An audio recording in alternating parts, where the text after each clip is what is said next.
सिवली शादी खरदियोए आइडियो इन हिंदी।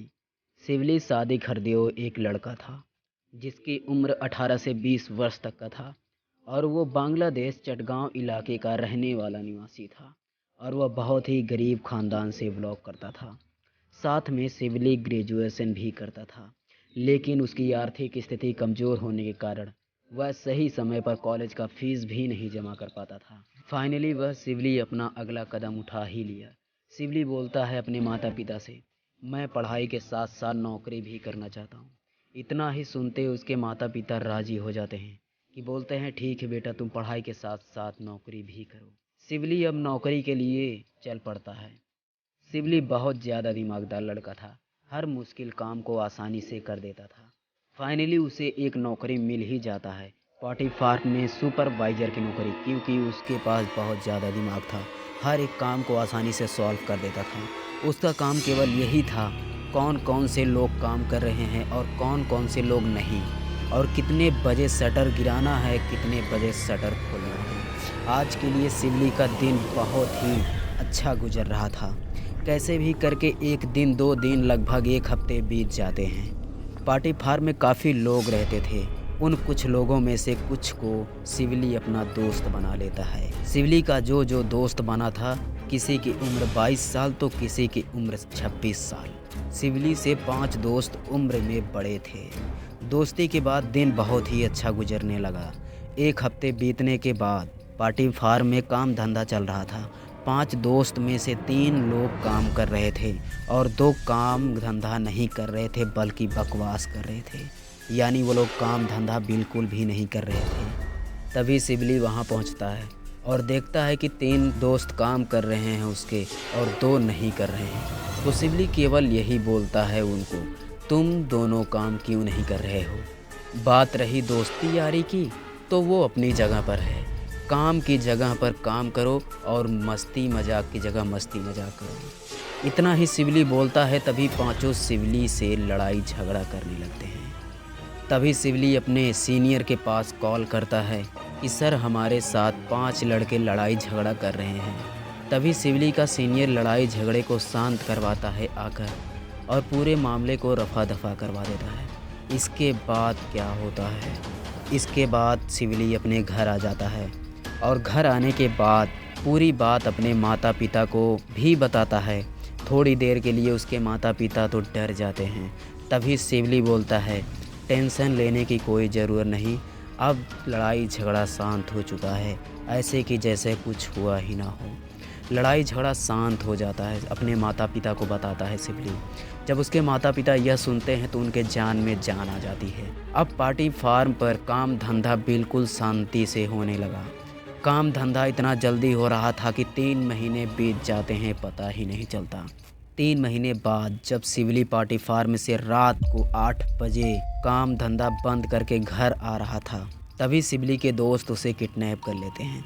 जब सिवली का 3 महीने आसानी से बीत रहा था, तो सिवली के 5 दोस्त किडनैपिंग का प्लानिंग कर रहे थे। जब सिवली किडनैप हो जाता है, तब सिवली के माता पिता उसके घर आने का इंतज़ार कर रहे थे। जब सिवली घर नहीं आता, सिवली के माता पिता सोचते हैं कि आज शायद पार्टी फार्म में ज़्यादा काम होगा, इसलिए वह घर नहीं आया। लेकिन सिवली अपने माता पिता के पास कॉल भी नहीं किया।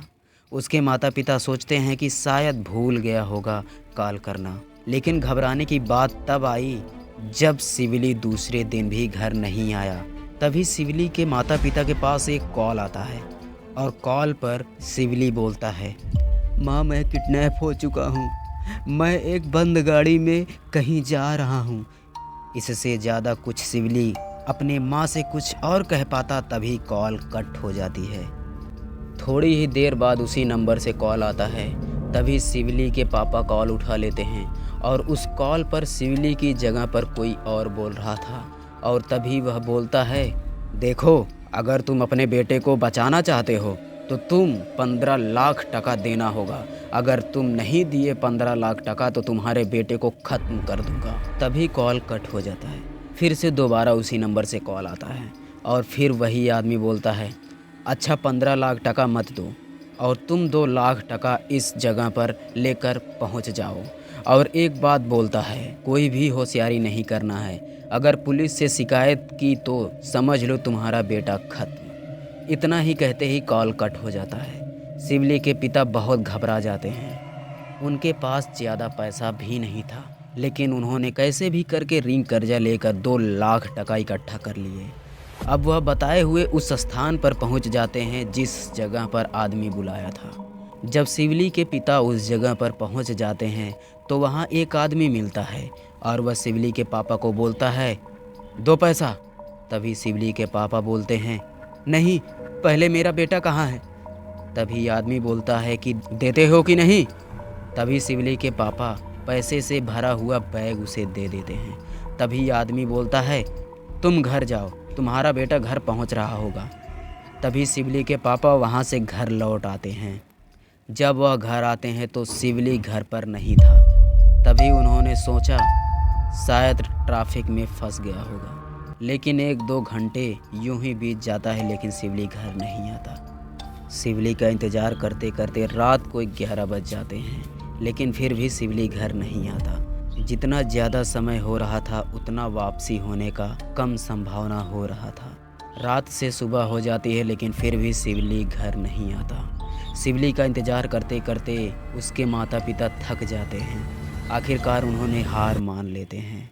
तब शिवली के माता पिता पुलिस थाने जाकर पुलिस को सारी बातें बताते हैं, पूरी सच्चाई बताते हैं, क्या क्या दुर्घटना हुआ ये पूरी बातें बताते हैं।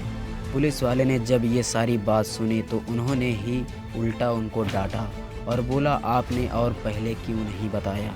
तभी शिवली के पिताजी कहते हैं पुलिस से, सर मैं डर गया था, मेरा एक लौता बेटा है, उसे कुछ हो ना जाए, इसी के लिए मैंने आप सबको नहीं बताया, मैंने पुलिस में कंप्लेन नहीं की। इससे पहले और ज़्यादा समय हो जाता, पुलिस वालों ने तुरंत जांच पड़ताल शुरू कर दिया।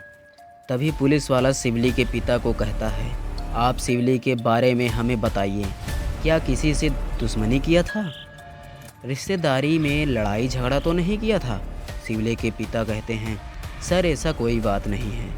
तभी पुलिस वाला बोलता है, आप शिवली की छोटी सी छोटी लड़ाई को बताइए। तभी शिवली के पिता को याद आता है कि हाँ सर, एक बार लड़ाई झगड़ा हुआ था पॉटी फार्म पर, लेकिन उसको तो बीते 3 महीने हो गए। ये बात सुनते ही पुलिस वाला अनुमान लगा लेता है कि अपराधी इन्हीं लोगों में से कोई है। तो पुलिस वाले सीधा चले जाते हैं उस पॉटी फार्म में जहाँ पर शिवली काम करता था। तो पुलिस वाले वहाँ पर जाते हैं तो वहाँ पर उस कंपनी का मालिक भी आ जाता है। तभी वहाँ पर शिवली के 5 दोस्त आते हैं और उन्हें बताते हैं कि सर यहाँ पर तो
हमें किडनैप किए हैं।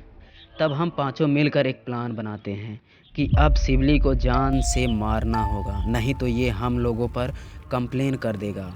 इसी के डर से हम लोग शिवली को गला घोंटकर मार डाला। जब हम पांचों शिवली को बोरे में भर कर फेंकने जा रहे थे तभी एक हमारा सीनियर बोलता है, शिवली का कुछ शरीर का पार्ट समय निकाल कर दे दो, मैं उसको पका कर खाऊंगा। तो शिवली को काट कर कुछ मांस ले लेता है और हड्डियां बोरे में भरकर किसी तालाब में फेंक देता है। इतना पुलिस जब सारी बातों को सुनता है तो उसके पैरों तले ज़मीन खसक जाती है। पुलिस वाले ने उन पांचों व्यक्तियों को गिरफ्तार कर लेती है। जब शिवली के माता पिता को पता चला ये सारी बात, अब उनका बेटा नहीं रहा, तो उनका रो रो कर बुरा हाल हो गया, क्योंकि उनका एक लौता बेटा शिवली सादिक हरदेव था। जब पुलिस उन पांचों अपराधियों को गांव लेकर आती है, तभी सारी पब्लिक उन अपराधियों पर टूट पड़ती है। उन अपराधियों को पब्लिक मारने लगती है। कोई लाठी से मार रहा है तो कोई डंडे से।